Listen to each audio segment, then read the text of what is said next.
Hello guys, this is UniversalGiant. Welcome back for more Mario Golf. We've only got one more tournament left to do, and I'd say now's as good a time as any to finish it. Because we've been playing this for a little bit too long, haven't we? And Maple, you look really happy today. The Mario Open, the last tournament. And you'll notice every single hole in here is modeled after one of the Mario Brothers characters.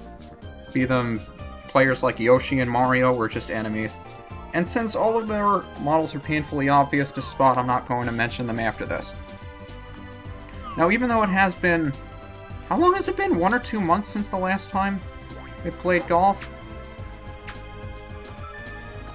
I still have a rant planned. And the front 9 is going to be mainly games that I've played that I haven't Let's Played necessarily, and they'll go in the order that I started playing them. Oh, Eagle Putt. Man, I remember when I was playing this on the console, I would restart this hole to get a hole-in-one, because it is possible. Fairly possible.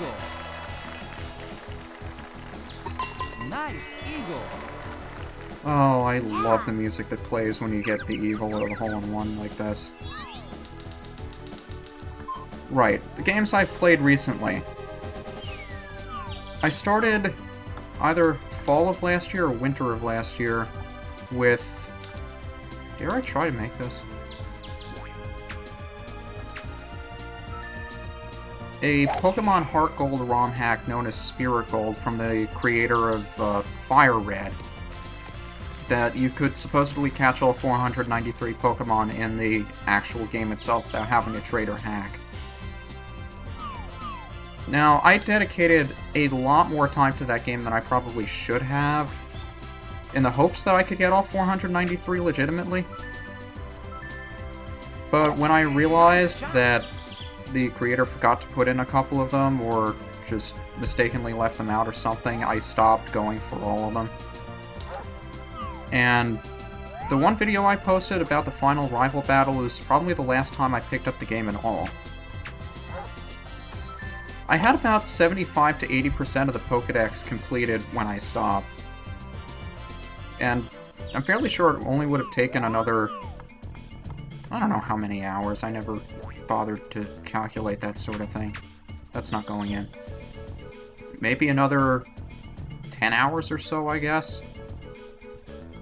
But it was an enjoyable hack to play. It was the first Pokemon hack I'd ever actually played before.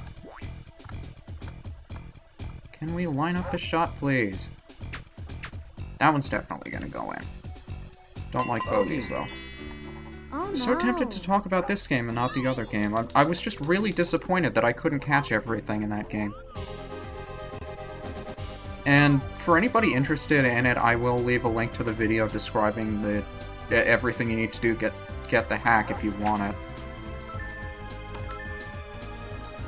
In general, I wouldn't really recommend Pokemon hacks. I think the regular games are good enough. If you're an obsessed fanboy that can't get enough of it and is looking for a challenge, then maybe Pokemon hacks are your thing, but I'd never really play more than 1 or 2. I think that's probably the only one I'll ever play. Not to say that it turned me off. I think it was a relatively good hack. It was very difficult. A lot of the gym leader battles, they were very difficult. I'll give them credit. But I don't think it's an experience I'd like to relive. So now on to games that... well... yeah, other games. 2 more, in fact. 2 more I have to talk about. Nice eagle. 2 eagles? I am on a roll here. Holy crap. What score do we have? We might actually win this thing if I don't play like crap. The second game I wanted to talk about today was Final Fantasy IV. A lot of people would argue that this is one of the best games in the franchise. Nice shot. Now, I wouldn't have played it had it not been recommended to me. Forget by all of the Let's Players, everyone in the gaming community that loves these sorts of games. It was actually recommended to me by one of my design partners from college. And that was the last straw. That was when I said, you know what, I really have to try it. So I did, and at his suggestion, I tried the DS version first, and I regret doing that. Now, Final Fantasy IV is a very good game. I would argue it's one of the best games in the franchise, of the few that I've seen, but I haven't heard anything but bad things about the ones I haven't seen. I've seen 4, I've seen 9, I've seen 13, and I've seen a review of 8? Oh, I also saw 10, right. I keep forgetting Tim did 10. Nice shot. And 4, I think, is one of the best. It's just that the DS remake, much like many other remakes, is made to be more difficult than the original, and isn't really intended for players who've never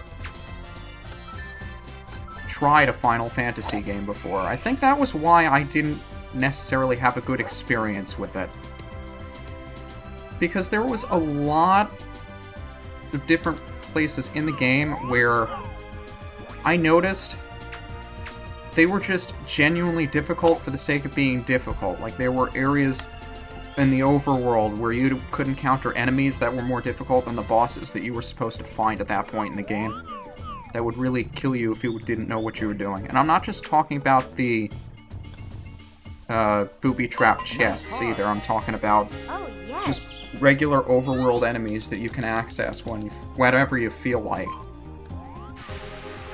And it ruined my experience. I don't know what else there is to say about that. I think I stopped a little bit after the Golbez fight. My god, the Golbez fight gave me nothing but trouble. I mean, even in the remake, it is a remake, but boss fights, enemies, are significantly changed from their SNES counterparts. I do want to play the SNES version at a later date sometime. I don't know when I'll get around to doing that. But for the time being, I have a bunch of other games that I like to play. Definitely going to have to give Final Fantasy IV another try, because I don't think playing the DS version as your first Final Fantasy game does it justice. Of the games I've looked at, though, I think 9 is the best, but Final Fantasy just isn't for me. Now we have one game that I would really like to talk about that I only picked up about a month or so, and I loved it so much I finished it. Chrono Trigger. Now this is going to go against something that I say when I get to the abandoned space station in Jet Force Gemini. I don't think I've uploaded that yet. I was about halfway through the game then. I'm about halfway through the New Game Plus now. So, I love Chrono Trigger. I'm probably going to be called a pansy for loving the really easy RPGs and hating on the difficult ones, but in terms of RPG difficulties, I like it where you have time to figure things out for yourself before the game kills you, not afterwards.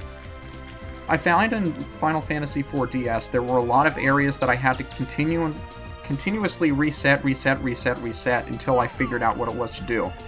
And in all those times I reset, I had to sit through the same cutscenes again, the same dialogue over and over and over, the same battles I had to get through to get to the same point, only to be killed again because the new strategy I came up with didn't work. I like games like Chrono Trigger where they give you leeway, they give you time to learn these sorts of tactics, what works and what doesn't. They don't kill you for not knowing. They give you time to figure it out. You know, all the old-school RPGs I've seen, I have to say, they have a lot more depth than I anticipated. I mean, I've never owned an SNES, so this is my first exposure to it. And I have to say, the stories of these games are a lot deeper than a lot of the modern games you see today. And it really surprised me just how much depth some of these games had. I mean, I've heard the same thing told by other people, that they don't make games like they used to, and with all of these graphics and fancy gameplay mechanics and extra memory, you can do so much more with the game than you could before. But they don't bother to go as deep They don't go with the stories. The stories aren't as interesting. They make even less sense. The yada yada yada fan service, fan service. I finally see what they're talking about, and I actually agree with them.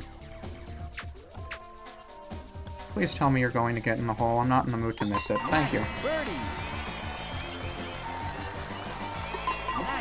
Now, I do love the game enough to say right now, I would like to Let's Play Chrono Trigger. That's probably not going to happen for a long while. I probably want to play through the regular new game at least one more time before I do that. And I think it's going to be a while before I'm in the mood to LP another RPG. But definitely look for a Chrono Trigger LP in the future. Just not for at least a few months.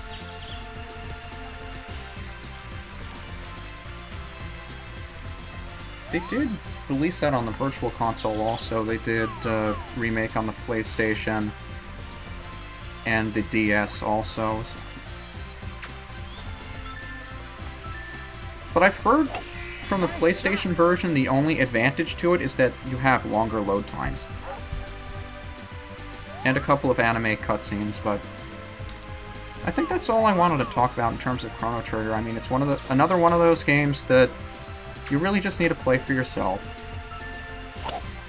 The battle mechanics are really interesting for that game, being able to attack an area or attack along a straight line. I thought that was really neat, although I found myself using it less and less as the game progressed. It was really cool to play around with in the beginning.